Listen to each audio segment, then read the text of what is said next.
જય માતાજી, જય દ્વારકાધીશ। સૌરાષ્ટ્રની રાજધાર મૂળું મેર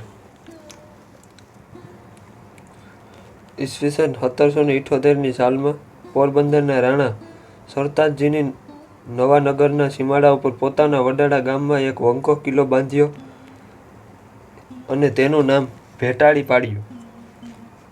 આજ પણ એ કિલ્લાનો ખંડેર ગમે તે ઠેકાણે ઊભા રહીને જોઈએ તો એના 3 કોઠા દેખાય, ચોથો અદ્રશ્ય રહે એવી તેની રચના કરી હતી। એક દિવસ નવાનગરના એક ચારણ ત્યાંથી નીકળ્યો। તેણે એ કિલ્લાને જોવાની માગણી કરી। કિલ્લાનો રખેવાળ મેર મૂળું મિણોદના એ ના પાડી। તેથી નગરના ચારણ સ્ત્રીને વેશ પહેરીને જામ સાહેબની કચેરીમાં ગયો। જામ જસાજીએ પૂછ્યું, કવિરાજ આમ કેમ? ગઢવી બોલ્યો, અંદાતા મારા રાજ બાયડી છે એટલે મારે પણ બાયડી જ થવું જોઈએ ને? ગઢવીએ દુઓ કહ્યો, ઉઠ અરે અજમરા ભેટાળી કર ભૂંકો, રાણા વંશાજે ઘુમલી તો જામ માંગશે ટૂક્કો। જામ જામે બધી હકીકત જાણી એને ફાળ પડી કે નક્કી જેઠવો વડાળના ગઢવીની સહાયથી પાછો ઘુમલી નગર હાથ કરી લેશે। જામ પોતાના જમણા હાથ જેવો જોધો મુરુ ખવાસને આજ્ઞા કરી કે ભેટાળીને તોડી નાખો। નગરના સેનાપતિ મેરુ ભય ટાળનાર ખવાસે રાણાને કહેણ મોકલ્યું, વડાળું ભાંગીશ। રાણાએ જવાબ આપ્યો ખુશીથી, મારો મૂળું મેર તમારી મહેમાનગતિ કરવા હાજર જ છે। જેઠવાની અને જામની ફોજો આફળી 1 મહિનો ને 8 દિવસ સુધી યુદ્ધ ચાલ્યું। 1 મહિનો ને 8 દી ઝુલાવજો તો તી જામ ગણીએ ખવે ગામમાં ભડ વંટાણું મૂળવા। પછી મેરામણ ખવાસે લખગઢ નામનો એક હાલી ચાલી શકે તેવો કાષ્ઠનો કિલ્લો કરાવ્યો। ધીરે ધીરે લકડગઢને ભેટાળીને નજીક લાવતા ગયા। આખરે લકડગઢમાંથી નીકળીને જામના સૈન્ય ભેટાળીને ભીતે ચડવા માંડ્યું। ત્યાં તો અંદરના મૂળું સૈન્યની બંદૂકો છૂટી। લખડગઢમાંથી હારો દાણા સમાય એવડા નગારા મૂળું મીણાદના ઉપાડી આવ્યા અને જામની સેનાને નસાડી તાંબા તંબુ લૂંટ્યો। નગારાને નિશાણ માથે હરમત મૂળવા ખાંડા હાથ ખુમાણ। જામનું રાવળ નામે ગામ જે નજીક હતું તેમાં મૂળુએ હાંક બોલાવી, વડાળના શું વેર રાવળના રેવાય નહીં, મોઢા જગીયો મેર માથા કાંપે મૂળવો।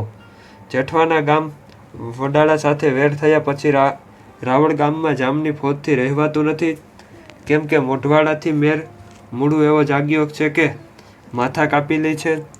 રાવળ માથે આવ્યો રવિયા ઉગમતે રણ, મોયે પૂગે મૂળવો ખાંડા હાથ ખુમાણ। રવિ સૂર્ય ઉગતાની વેળાએ જામ રાવળ ચડી આવ્યો। ત્યાં હાથમાં ખડકું લઈને મૂળું મેર અગાઉથી પહોંચી ગયેલો।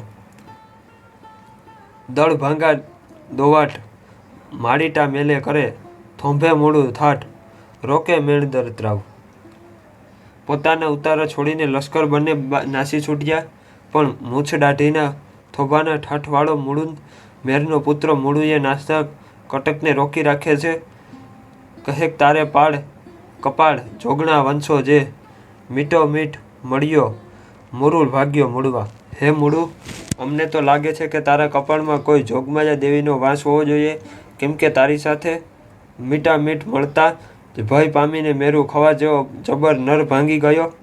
રાણા સરતાજજી ચોરવાડ પરણ્યો હતા। ચોરવાડના જાગીરદાર રાયજાદા સંઘની માળિયાના આલિયા આટીએ માર્યો। રાણાએ ચોરવાડ હાથ કરવા મૂળું મેરને મોકલ્યો। ચોરવાડ જીતીને વેરાવળ ઉપર જતા ધીંગાણામાં મૂળુનો હાથ એક કાંડેથી કપાઈ ગયો। મહારાણાએ પૂછ્યું, બોલો મૂળું ભગત, કહો તો એ હાથ રતન જડિત કરી આપું, કહો તો સોનાનો ને કહો તો રૂપાના। રાજ કચેરીમાં ઊભા થઈને નિર્ભિમાની મૂળુએ જવાબ દીધો, રાણા કોકદીક મારા વંશમાં ભૂખ આવે તો મારો વારસો સોના રૂપાનો પંજો વેચી નાખે, માટે મારે 100 પેઢી સુધી તારી એંધાણી રહે એવા લોખંડનો પંજો કરાવી દે। પોતાના ઠૂંઠા હાથ ઉપર રાણાએ આપેલો એ લોઢાનો પંજો ચડાવી મૂળું ભગત એમાં ભાલું રાખી ચાલતા જમૈયો દીધો હતો કે કમરમાં પહેરતા, અને એક નેજો ને 2 નગારા દીધા તે લઈને મૂળું મેર વર્ષો વર્ષ દશેરાની સવારી અંદર પોરબંદરમાં મોખરે ચાલતા।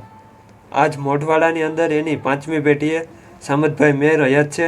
સામતભાઈના ઘરમાં એ નગારા, એ નેજો, એ લીલા નીલમ જેવી કોઈ ચીજના બનાવેલા હાથવાળા સરો અને એ લોઢાનો પંજો મોજૂદ છે. એ છરાને હાથે ધોઈને પાણી પીવાથી કેટલીક સ્ત્રીઓની પેટ પીડા મટી હોવાનું મનાય છે. અને નેજો નગારા હજુ પણ જેઠવા રાજની સવારીની મોખરે ચાલે છે. નગારા તૂટી જાય તો તેની મરમતનો ખર્ચો રાજ આપે છે. મૂળુની ડેલીમાં વૈભવ વિલાસ નથી. માઠ મેડીને નીચે ઓસરીવાળા સાદા માટીના ઓરડિયાની અંદર એનો પરિવાર વસે છે. ઓસરીની ભીતે ચિત્રો કાઢે છે અને સ્ત્રી પુરુષ બધા ખેડ કરે છે. ડોશીઓ રેડિયો કાતે છે.